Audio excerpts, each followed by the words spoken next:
dia, pessoal, aqui é Sidney Fabiani, bem-vindo ao nosso canal de tecnologia, obrigado por nos acompanhar.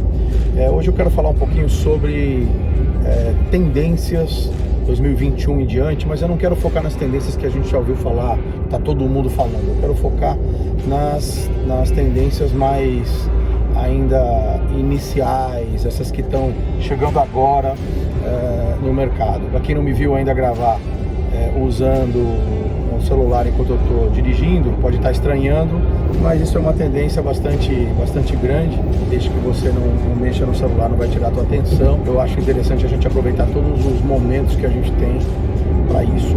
Bom, eu separei aqui, vou focar esse nosso bate-papo nas 9 tendências que o Gartner está dizendo como promissoras, estão chegando aí agora. Eu vejo elas como bem mais do que 2021, e eu vou fazer uma série de 9 vídeos, cada um deles falando sobre uma delas. A primeira delas, nem todo mundo já ouviu falar, mas já está no nosso dia a dia, é a tendência da internet dos comportamentos. Então a internet dos comportamentos, ela já está no nosso dia a dia, principalmente em machine learning, em inteligência artificial, aprendendo como é que a gente se comporta com algum objetivo. Normalmente esse objetivo é ou aumentar a sua navegação em determinado site, ou, por exemplo, aumentar a sua compra. E a gente não percebe, mas isso está no nosso dia a dia. Vou dar um exemplo. Quantas vezes você já pesquisaram alguma coisa num site de compras como o Mercado Livre, uma Magalu da vida, e logo depois aparece o comercial daquele produto? Mais do que isso, vocês já repararam que de vez em quando você está conversando sobre um determinado produto, você não pesquisou nada? Outro dia eu estava com uns amigos conversando sobre vinhos de Mendoza, Argentina, e apareceu uma propaganda desse vinho à noite quando eu entrei no Mercado Livre. E eu mandei uma mensagem para um amigo meu que mora em Miami, para o outro amigo que a gente estava conversando, e os 3 tinham recebido. Quer dizer, eu e os outros 2 tínhamos visto a mesma propaganda. Então, que tem por trás disso? Tem o quê? Algum mecanismo, e nós não vamos falar de mecanismo agora, a gente fala depois, que é uma das tendências, claro, está ligada à inteligência artificial, mas um mecanismo qualquer aprendendo como você reage a determinado tipo de propaganda. Então, já está no nosso dia a dia.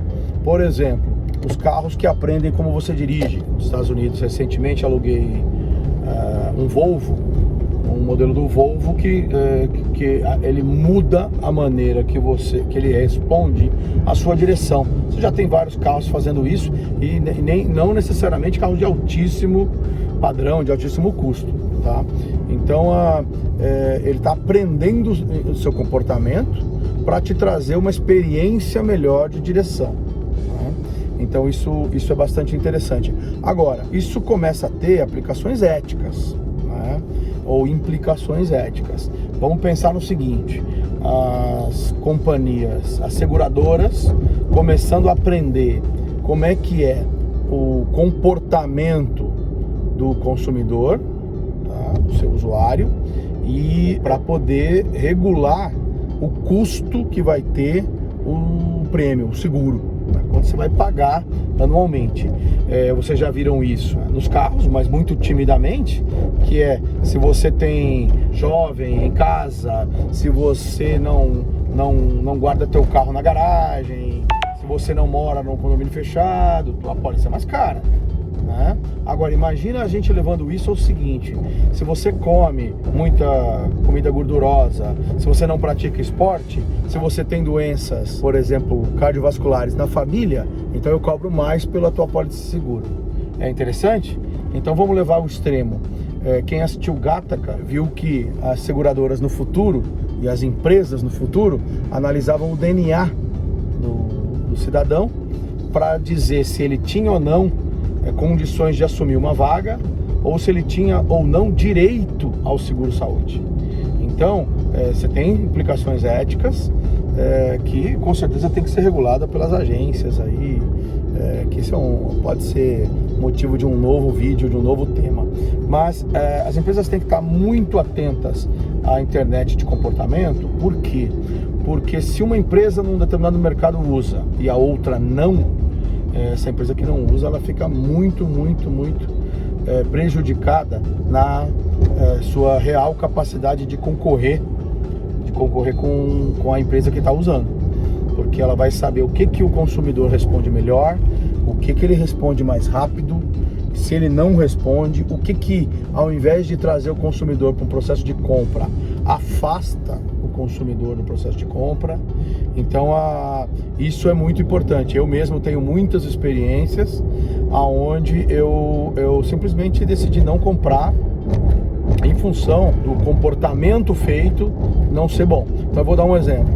Eu tomava até um tempo atrás remédio de pressão, hoje não tomo mais, emagreci, mudanças na minha vida, e eu tomava um remédio que caro. Eu recebi um comunicado da Drogaria São Paulo, eu comprava sempre na Droga Raia, e aí eu tô me sentindo bastante tranquilo para dar o depoimento, citando nomes. Por quê?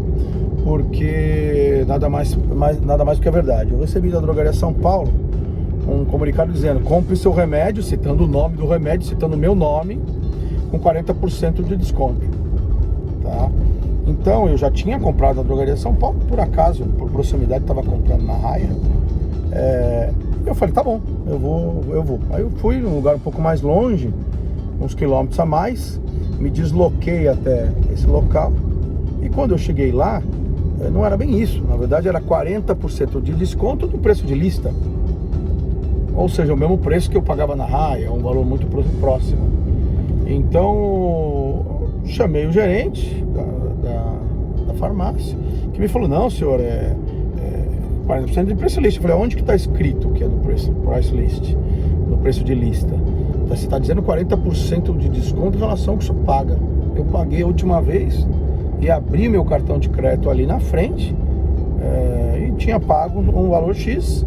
Eu falei: eu quero 40% a menos. Não tem? Tá bom, nunca mais compro. Então, quer dizer, o sistema de aprendizado aprendeu algo que eu reajo ou acreditou que eu reagiria bem a uma campanha desse tipo, só que você esqueceu de um detalhe, que eu já era cliente e já pagava com X% a menos. Então, o que essa campanha gerou? Gerou um cliente insatisfeito que não vai voltar. Aí, para finalizar esse vídeo, vamos lembrar que na época eu lembro muito da época do meu MBA, há 20 anos atrás, ou quase isso, que a gente estudava Kotler, Megatrends, né? Uma das coisas que eu me lembro muito claramente é que um consumidor satisfeito, ele conta para uma pessoa e o insatisfeito conta para 9. Só que hoje nós vivemos na era da internet, então eu vou contar para os meus 10 mil seguidores essa minha experiência ruim. Então, olha o que isso gera. Então, isso é um ponto bastante importante, né? Se você está entendendo o comportamento do teu consumidor, ou essa internet dos comportamentos, você tem que estar ciente de que você tem que entendê-lo de verdade e não acreditar que você o entende. Então é isso aí, gente. Obrigado por nos acompanhar, e não deixa de dar like. Até mais, tchau, tchau.